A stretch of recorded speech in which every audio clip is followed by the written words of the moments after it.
Hello বন্ধুরা, আমি Sudip and welcome to Filmy Retake. এখন কথা বলবো সৌকর্য ঘোষালের নতুন বাংলা সিনেমা পক্ষীরাজের ডিম নিয়ে, যেটা রেনবো জেলির সিকুয়েল।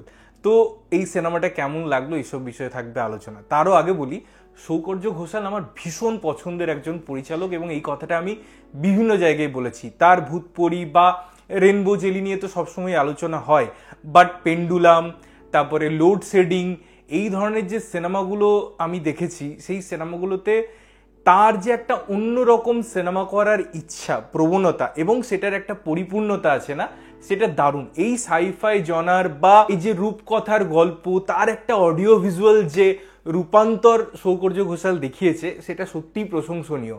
এবারে রেনবো জেলি আমার ভীষণ পছন্দের একটা সিনেমা এবং আমি মনে করি যে খুব ভালো একটা সিনেমা। সেই সিনেমার যখন সিকুয়েল হবে আমার বেশ আশা ছিল। ট্রেলারটা আমার ইন্টারেস্টিং লেগেছিল, বাট এখানে অবশ্যই আমরা পুরনো চরিত্রকে দেখছি, তার সাথে অনির্বাণ ভট্টাচার্যের অ্যাডিশন। গল্প যদি আমাকে অল্প করে বলতে হয়, ট্রেলার দেখে আপনারা হয়তো বুঝেছেন, একটা গ্রামের কথা বলা হচ্ছে। সেখানে একটা পাথর, একটা বিরল পাথর পাওয়া যায়, যেটা পক্ষীরাজের ডিম বলা হচ্ছে, এবং ঘোতন অঙ্কে ফেল করে, 0 পায়। তাই সে অনির্বাণ ভট্টাচার্যের কাছে যাচ্ছে, যে হচ্ছে অঙ্কের টিচার। তাকে ঘুষ দেওয়ার জন্য এই পাথরটার এখানে অ্যাডিশন হয়, এবং তারপরে কি হয় না হয় এই সমস্ত কিছু জানতে হলে আপনাদের এই সিনেমাটা গিয়ে দেখতে হবে। এবারে এই সিনেমাটা আমার কেমন লাগলো দেখুন।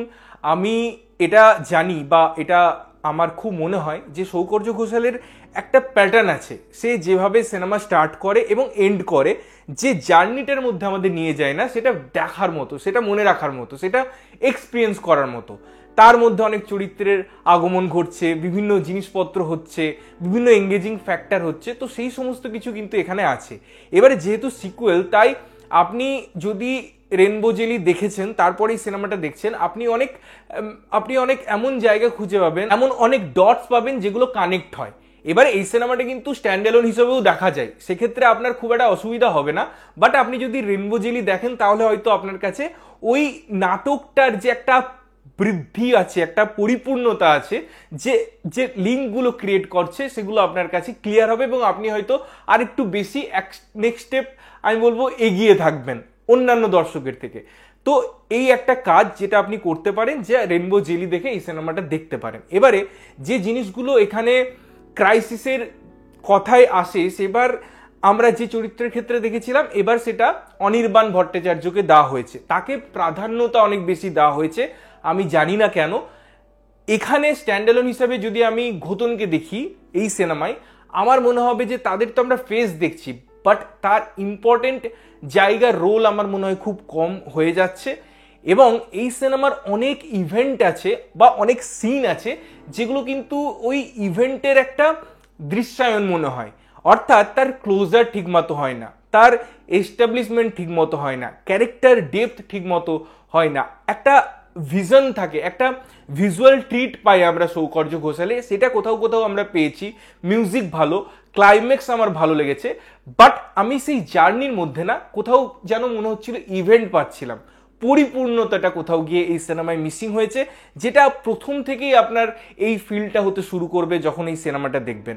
এবারে দেখুন, অনির্বাণ ভট্টাচার্য নো ডাউট খুব ভালো অভিনেতা, তার অনেক ভালো সিনেমা আছে, কিন্তু ইদানিংকালে তিনি যেন যাত্রা বেশি করছেন। আপনি যদি এই চরিত্রটাকে এখানে দেখেন, এর ইকুয়েশনস কিন্তু সেরকম অর্থে কাজ করছে না, এবং অনির্বাণ ভট্টাচার্যকে কোথাও গিয়ে মনে হচ্ছে সে যেন সাইফাই যাত্রা করছে। তার ক্যারেক্টারটা এত লাউড হয়ে যায় কোথাও গিয়ে, এবং এত ছাপিয়ে যাওয়ার চেষ্টা করে অনির্বাণ ভট্টাচার্য, যেন অন্য চরিত্রের কোনো স্পেসই নেই।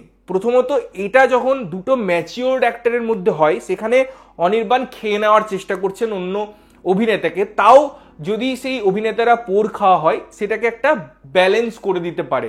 আমরা স্ক্রিনে সেটা অত ফিল করতে পারি না, বাট এখানে বাচ্চা দুজন অভিনেতা অভিনেত্রী, এখানে সেখানের যে প্যাটার্ন, যে কিউ, যে একে অপরকে কমপ্লিমেন্ট করার ব্যাপার, সেটা হচ্ছে না।